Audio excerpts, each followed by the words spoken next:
അദ്ദേഹത്തിന്റെ വരവെന്ന് പറയുന്നത് ആറാം തമ്പുരാന്റെ വരവ് പോലുള്ള ഒരു വരവാണ്.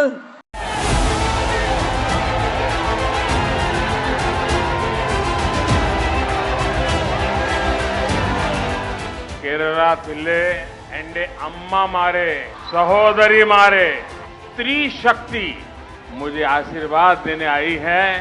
मैं आपका बहुत बहुत आभारी हूँ. ഹലോ, നമസ്കാരം. വെള്ളരിക്കാപട്ടണം.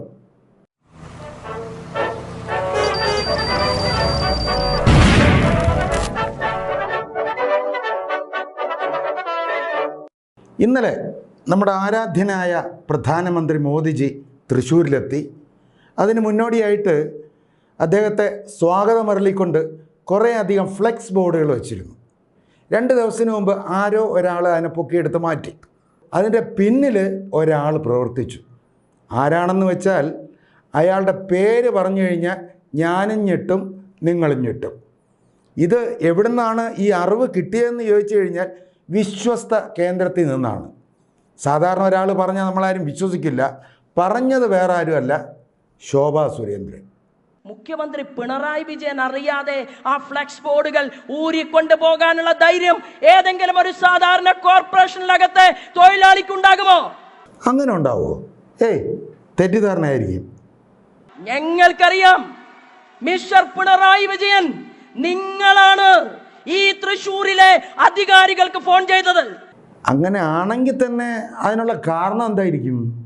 കാരണം എന്താണെന്ന് അറിയുമോ? നിങ്ങൾക്ക് സഹിക്കുന്നില്ല ശ്രീമാൻ നരേന്ദ്രമോദിയുടെ വരവ്. ആയിക്കോട്ടെ, ആ വരവ് എങ്ങനെയായിരിക്കും? ആ വരവ് ഒരൊന്നൊന്നര വരവാണ് പിണറായി. എല്ലാം പോട്ടെ, ആ ബോർഡ് എടുത്ത് മാറ്റിയിരുന്നെങ്കിലോ?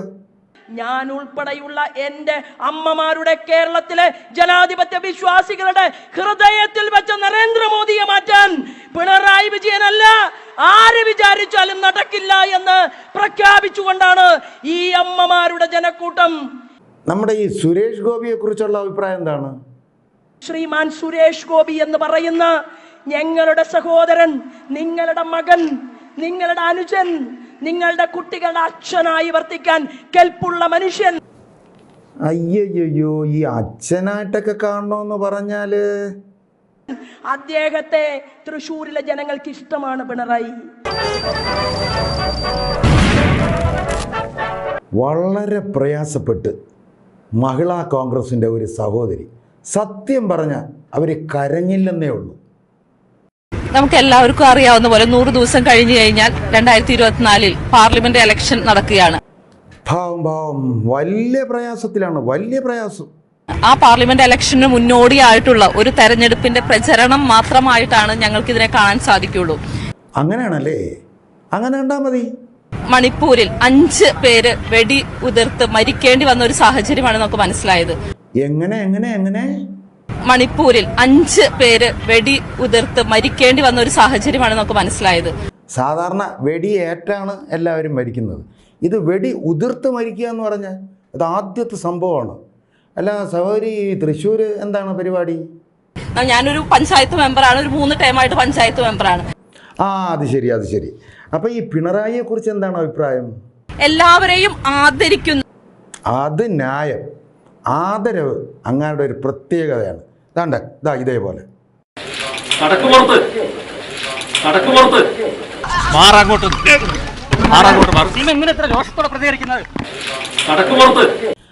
ശരിയാണ്. കൃത്യമായിട്ട് ജനങ്ങൾക്ക് ഈ ആദരവ് അറിയാം.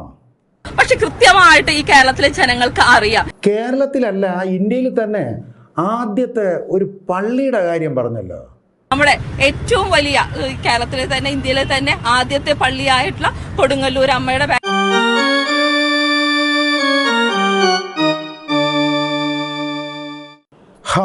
കൊടുങ്ങല്ലൂരമ്മേ, ഇതൊക്കെ എപ്പോ സംഭവിച്ചു? കേരളത്തിലെ തന്നെ, ഇന്ത്യയിലെ തന്നെ ആദ്യത്തെ പള്ളിയായിട്ടുള്ള കൊടുങ്ങല്ലൂർ അമ്മയുടെ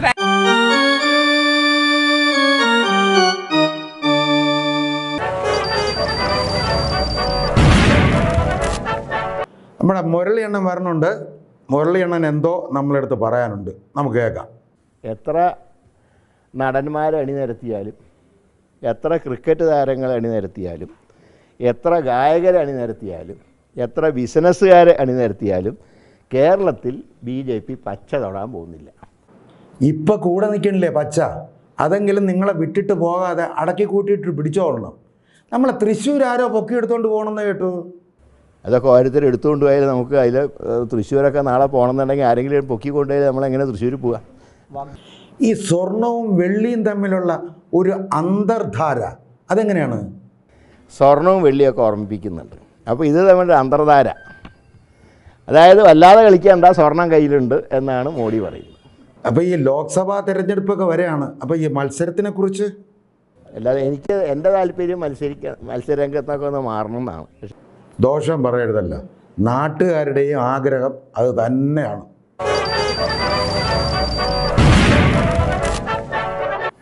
അപ്പോൾ അങ്ങനെ ആവട്ടെ. അപ്പോൾ ഈ യാത്ര ചെയ്യുമ്പോൾ മൂത്രശങ്കയുള്ളവർക്ക് എളുപ്പത്തിൽ ആ വക കാര്യങ്ങൾ നടത്താൻ വേണ്ടി ഒരു പ്രത്യേകതരം വിദ്യയുണ്ട്. ആ വിദ്യ കൂടെ കണ്ടിട്ട് നമുക്ക് പിരിയാം അതിലോട്ട്. ഇങ്ങോട്ട് വന്നിട്ടുണ്ടേ, ഫ്രണ്ട് ഡോറങ്ങ് തുറക്കുക. ഫ്രണ്ട് ഡോറും തുറക്കുക, ഉണ്ടല്ലോ, തുറന്നല്ലോ. നമ്മൾ ബാക്ക് ഡോർ കൊണ്ട് തുറക്കുക, തുറന്നല്ലോ. താണ്ടേ ഇപ്പോൾ എങ്ങനെയുണ്ട്? താണ്ടേ ഇപ്പോൾ നല്ലൊരു സ്പേസ് ആയില്ലേ, ഒരു ടോയ്ലറ്റ് പോലെ 2 സൈഡും പറഞ്ഞിരിക്കുകയാണ്. ഇവിടെ നിന്നുകൊണ്ട് നമുക്ക് നമ്മളെ കാര്യം സാധിക്കാം, മൂത്രമൊഴിക്കാം കേട്ടോ. അതാണ് ഉദ്ദേശിച്ചത്. എങ്ങനെയുണ്ട്? നല്ല ബുദ്ധിയല്ലേ? അപ്പോൾ എല്ലാവരും അതൊന്ന് മനസ്സിലാക്കി വെച്ചോളണം. എന്നാൽ പിന്നെ അങ്ങനെ തന്നെ. Okay, good bye.